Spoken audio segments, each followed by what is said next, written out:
BJP नेताओं को क्या खास मंत्र दे गए नितिन नबीन? शाह और नड्डा से कैसे अलग है नितिन? 2011 की गिरफ्तारी से 2026 की हुंकार तक नितिन नबीन। मुखर्जी के बलिदान की गाथा और बीजेपी का बड़ा नारा, यही है आज का बियॉन्ड द हेडलाइन।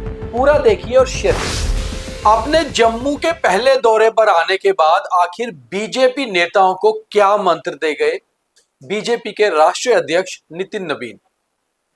और खास तौर पे वो फिर से 125वीं जन्म जयंती पर जनसंघ के संस्थापक डॉक्टर श्यामा प्रसाद मुखर्जी के उसी नारे को जिंदा कर गए जिसको लेकर बीजेपी 1 से 29 तक पहुंची, यानी कि जहां हुए बलिदान मुखर्जी वो कश्मीर हमारा है। मगर साथ ही साथ एक संदेश ये भी दिया कि इस नारे के साथ तो आगे बढ़ना है, मगर अगर बीजेपी के नेता, बीजेपी के विधायक, बीजेपी के सांसद ग्राउंड पे काम नहीं करेंगे तो फिर बीजेपी के लिए आगे दिक्कतें बढ़ सकती हैं। बीजेपी के राष्ट्रीय अध्यक्ष का ये पहला जम्मू कश्मीर दौरा था बीजेपी का राष्ट्रीय अध्यक्ष बनने के बाद। हालांकि उससे पहले कई बार जम्मू कश्मीर का दौरा नितिन नबीन कर चुके हैं, क्योंकि वो भारतीय जनता युवा मोर्चा के नेता भी रहे हैं। और नितिन नबीन का जम्मू कश्मीर को लेकर जो सफर था 2011 से 2026 तक का अलग अलग रहा है। मैं 11 की बात इसलिए कर रहा हूं क्योंकि 25 जनवरी 2011 को जब वेस्ट बंगाल से कश्मीर तक तिरंगा रैली निकाली गई थी तो उस समय नितिन नबीन महामंत्री हुआ करते थे युवा मोर्चा के, और अपने उस समय के युवा मोर्चा के राष्ट्रीय अध्यक्ष अनुराग ठाकुर के साथ लखनपुर में उस समय की उमर अब्दुल्ला सरकार द्वारा गिरफ्तार कर लिए गए थे। वैसे तो जम्मू कश्मीर में अभी भी उमर अब्दुल्ला की सरकार है, मगर परिस्थितियां और स्थितियां बदल चुकी हैं। और यही सारी बातें आज मैजेस्टिक ग्रैंड में पहुंचने के बाद नितिन नबीन ने अपने भाषण में कही। कहीं भी उन्होंने उमर अब्दुल्ला या फिर कांग्रेस के बारे में इतना नहीं बोला जितना उन्होंने अपने संघर्ष की बात की। उन्होंने साफ तौर पे ये कहा कि चाहे वो प्रधानमंत्री नरेंद्र मोदी का उस समय के राष्ट्रीय अध्यक्ष मुरली मनोहर जोशी के साथ जम्मू कश्मीर आने का संघर्ष हो या फिर तिरंगा रैली का युवा मोर्चा का संघर्ष, ये सभी संघर्ष ये याद कराते हैं कि जम्मू कश्मीर बीजेपी के लिए कितना इंपॉर्टेंट है।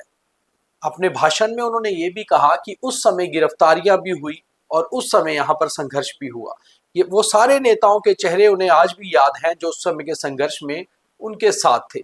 और उसी संघर्ष की बदौलत आज जम्मू कश्मीर में बीजेपी का परचम लहरा रहा है, यानी कि यहाँ पर बीजेपी अब वोट बैंक में भी और वैसे भी जनाधार में एक बड़ी पार्टी के रूप में उभर चुकी है। चाहे बीजेपी का जम्मू कश्मीर में सरकार बनाने का सपना अभी भी अधूरा हो, मगर नितिन नबीन ने कहीं ना कहीं ये बताया कि जम्मू की धरती पर जो संघर्ष किया था उसका लाभ पार्टी को मिला है। मगर उसके बाद जब वो पार्टी के दफ्तर पहुंचे और ऑफिस बीयरर्स के साथ बैठक हुई, उस बैठक में नितिन नबीन ने 2 बातें बहुत खास कही।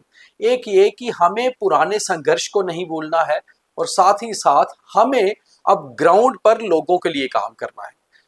आपको शायद याद होगा 2014-15 में जब राष्ट्रीय अध्यक्ष बनने के बाद और भारत में मोदी सरकार बनने के बाद पहली बार अमित शाह जम्मू आए थे, तो उन्होंने ऐसी ही एक बैठक जम्मू गेस्ट हाउस में ली थी।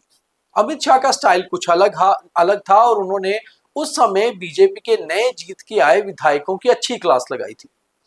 उन्होंने उन विधायकों को साफ तौर पे ये कहा था कि उतना ही बोला कीजिए जितना जरूरी होता है और जनता के साथ जुड़िए, काम करिए।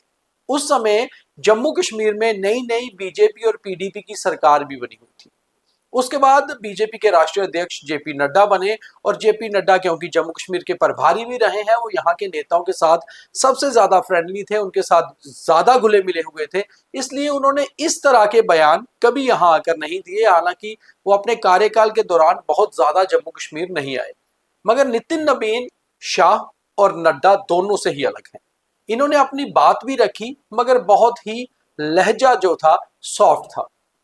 अब बड़ी बात यह है कि वो यहां से क्या इनपुट लेकर जाएंगे और इस इनपुट के आधार पर बीजेपी में दिल्ली जाकर क्या बदलाव किए जाएंगे जम्मू कश्मीर को लेकर, ये तो आने वाला समय ही बताएगा। मगर कहीं ना कहीं इशारा इस तरफ जरूर है कि जम्मू कश्मीर में नितिन नबीन का ये दौरा काफी इनपुट इकट्ठे करने वाला है, जो बीजेपी के अंदर की चीजों को काफी बदल सकता है। हो सकता है कुछ लोगों को नई ताकत, नई पावर भी दी जाए, और हो सकता है कुछ लोगों की ताकत वापस भी ली जाए, क्योंकि बीजेपी आज भी जम्मू कश्मीर से वो नहीं निकाल पाई है जिसकी उन्हें जरूरत है। उसमें बीजेपी को यहां पर फायर ब्रांड लीडर भी चाहिए, बड़े चेहरे भी चाहिए, और साथ ही साथ जम्मू कश्मीर में सरकार भी। बीजेपी आज भी जम्मू कश्मीर में सबसे बड़ा नारा यही देती है, जहां हुए बलिदान मुखर्जी वो कश्मीर हमारा है। वो कश्मीर तो अब सारे का सारा भी आ गया है, और इस बात का एक हिंट 5 अगस्त 2019 का जिक्र करके नितिन नबीन ने खुद दिया।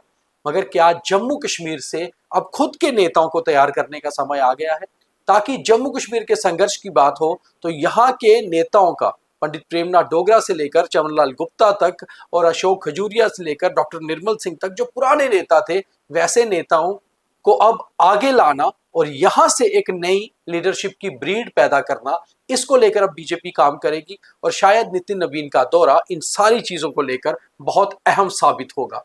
जो बीजेपी के नेता हैं वो बखूबी जानते हैं कि मेरा इशारा किस ओर है, कि अब बीजेपी पुरानी बीजेपी नहीं रही, और दिल्ली भी चाहता है कि अब बीजेपी अपने दम पर जम्मू कश्मीर में सरकार बनाए, और ये दम जम्मू कश्मीर से ही निकलना चाहिए। कश्मीर में नए पौधे लगाने की जरूरत है, और जम्मू में जो पौधे हैं उन्हें फलने फूलने की। आप इन सब पर क्या कहते हैं, कमेंट करके जरूर बताइए, और इसे ज्यादा से ज्यादा लाइक, फॉलो, शेयर भी कीजिए।